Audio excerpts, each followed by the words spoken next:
Yeah, it's happening. I'm on the way to Joefest. Just ignore those two behind me.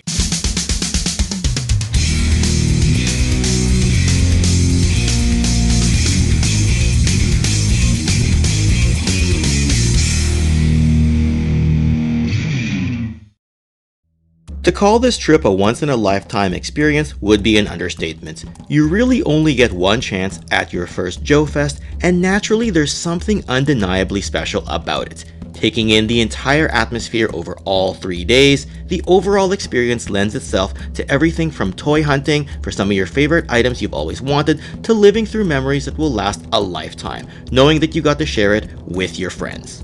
But for me, the road to Joefest was a long time coming, and what was amazing is that 1 week earlier, I got to meet Zazel from Sergeant Slaughter's Slaughterhouse in person when he passed through the Vancouver International Airport on his way down south towards the United States and his eventual stop to Augusta, Georgia, where Joefest is held each year. There's just something surreal about turning an on-the-screen podcasting experience into a reality and seeing your friends in person. The 75 minutes or so that we had time for breakfast before his next flight didn't feel long enough, but we knew we'd meet again as soon as Joefest started. Eventually, I found myself literally on the road to Joefest, hopping from a connector flight between Vancouver over to Calgary, Alberta, where I linked up with Steve, the owner and creator of the Delta 17 toy line, which I'll be talking about throughout this video. The next morning, we took the trip down south together to Atlanta, hot-footing it through the airport before getting a rental car and making our own way to the Augusta, Georgia area. Ralph decided not to behave and snuck his way into my backpack. Hey, get out of the suitcase. You know the rules. No dogs allowed at Joefest. So I guess he pulled rank on the other speechless pups before talking my ear off throughout the trip, but hey, it seems that people liked him once they met him in real life. Getting there felt rewarding, and before we even got to the sales floor to start the Friday show, we legit had a good time in the bar area on Thursday night, hugging and shaking hands with people for the first time, and just legit enjoyed catching up. I honestly can't stress it enough that knowing people as friends and podcast guests, then turning it into a real-life experience just felt unreal in the best way possible. The friendships have transitioned from being hundreds to thousands of miles apart, and in some cases over oceans and countless of miles over continents apart, to now being face-to-face. There is just something great about feeling valued as a member of the joint G.I. Joe and extended toy fan base, and to congregate together in one large area to jointly express our passion for the toy and pop culture properties that we all adore. And whether you're familiar with the friends that I'm showing you now, or if you're coming into this video as a casual viewer of the channel, I hope you can still relate or at least imagine just how important this trip and meetup with all these fantastic people was. Even after saying all that, there's still a lot of you that I wished I could have had here with me and experienced all this, and maybe we'll all get to meet again in the future to accomplish this. And while I do have lots of photos to share with you about the rest of the show and the sheer volume of tables across what felt like a couple of hundreds of tables, Friday night my focus was on setting up the table we had for our new Delta 17 War in the Shadows toy line that's set to be ready for order before the end of 2023. Steve worked hard on the designs and the line development, and he's the one responsible for making the booth as gorgeous as it was with all the bright colors. We did get some good help from friends such as Matt from the Joe Restored blog, among others. We got a lot of good feedback on the test shots shown, as well as the paint masters we had on display. Either way, a line we've been working on for over 3 years is now starting to get some attention publicly, and if the response from internet pages after the show is any indication, we have lots to look forward to.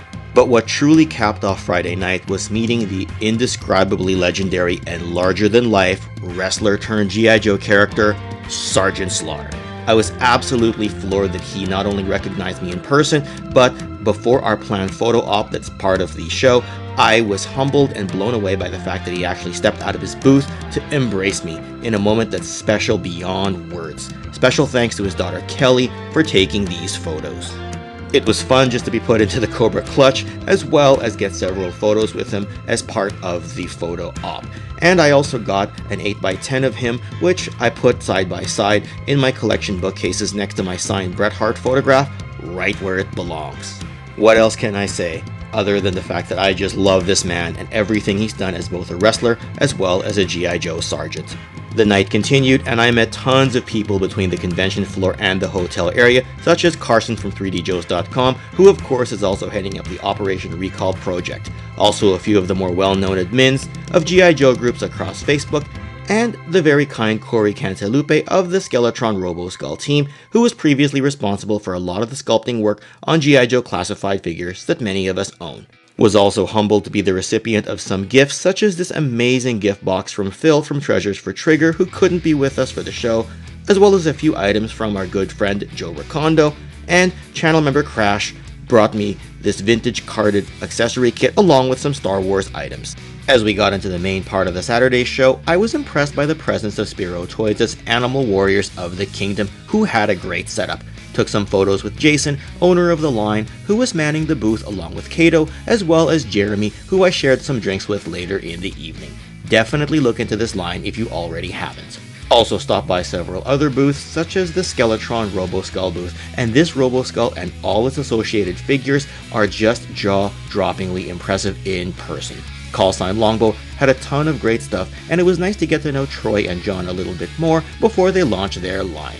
There was other stuff such as Eagle Force and Monster Force, and Matthew LaCroix had a good setup as well, and we also got to visit with the folks running the Legends of the Hidden Force Ninjas toy line, which actually successfully funded on this weekend. Also some great cosplayers of whom I probably should have gotten a few more photos of. Booth after booth was just flooded with toys, and we saw a ton of the larger playsets, such as the Defiant and USS Flag, and our buddy Matt, who I mentioned earlier managed to snag a Terrordrome, among other things. There was a lot of rare stuff too that I wish I had more time to cover in this video, and honestly it's probably best for me just to stop talking for a little bit here and let you just enjoy the scenery.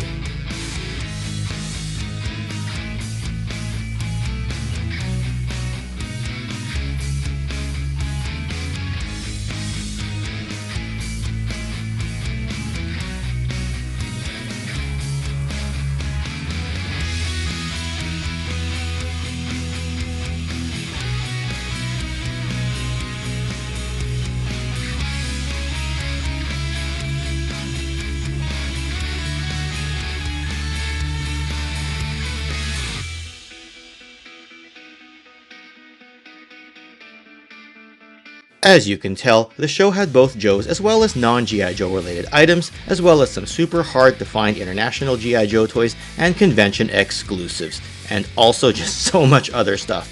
Larry Hama, Mark Pennington, Adam Riches, and many others were part of the show as guests, and honestly, I could ramble on non-stop about how great this experience was. Oh, and look at this, it looks like Cops is coming back, but now as a 4-inch line. Also made a trip to the Action Force booth, who had a ton of reveals at their well-attended panel presentation on the Saturday. This meant I got to chat with the 3POA podcast, Ryan and Bobby, as well as Tony, who noticed I was stumbling around with a bit of a hangover on the Sunday. And yeah, I guess I had a bit to drink the night before. So then I picked up my Covert Ops Condor along with some stuff for friends, and then had an excellent conversation with Michael from Retro Blasting, who was very generous with his time, and another great conversation with Articulated Ninja, whose voice is as soothing and professional in person as it is behind a microphone and on camera. The Saturday evening also had an unofficial toy swap of sorts that wasn't part of the convention itself, but it was cool to see people just set up stuff to trade and sell in the hallway portion of the convention center. A perfect night of fun just for digging through stuff to find, and it has now become a significant part of the Joefest experience among the attendees. Back at the bar, I had a good time with so many of my friends, and between the drinking and huge amounts of food and alcohol, I got a nice bonus Cobra clutch from the Sarge, with me trying to sell as hard as I can, although he looks like he could do this in his sleep.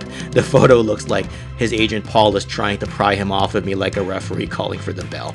I also got a bonus Cobra clutch from his daughter Kelly, and of course I sold that about as well as I could. I guess pounding Ken into submission has become a thing. Before the weekend was over, I made sure to meet as many people as possible, such as the convention organizer, Ed Schumacher, and Casey from Podcast from the Pit, among many others. There was also a ton of you who came up and graciously introduced yourselves, and I wish I could have snapped a photo with everyone that I recognized or everyone who recognized me.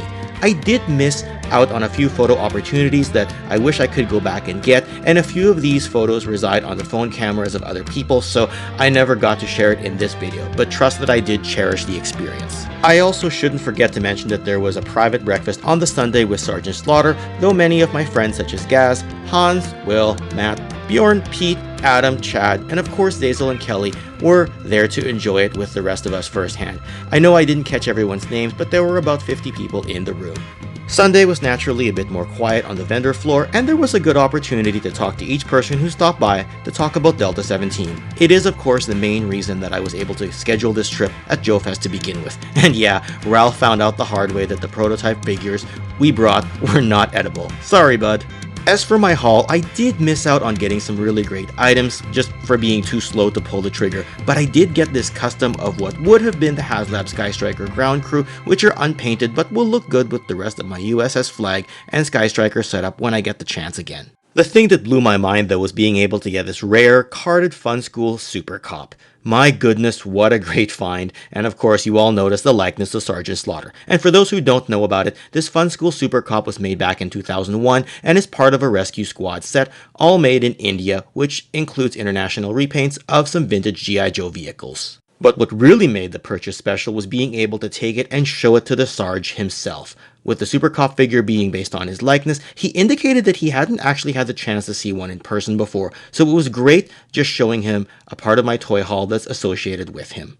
Of course, a bunch of us got together for one last photo op, and Sarge let me hold his G.I. Joe Hall of Fame belt on the way out. After listening to some old wrestling stories, we took a final few photographs with a ton of our friends in the Slaughter crew, and this image will be burned into my mind and will last a lifetime. You can just hear it in my voice. I can't put into words just how priceless this entire experience was. I know for a fact that I missed some names and missed some booths that I would have otherwise had a great time exploring, but just trust that I wish I could have interacted with all of you, and that also includes anyone who couldn't attend but are watching this after the fact. Heck, just making this video, I still wish I was there. What an endless adrenaline high it was. Comment if you enjoyed this and let me know if there's something in the video, be it a toy or other pop culture related product, that caught your eye. And if you enjoyed this video, I encourage you to click on some of the other videos I've made right over here. And in the words of the great Sergeant Slaughter, that's an order. And with that, yo Joe, and I'll see you around next time. Take care.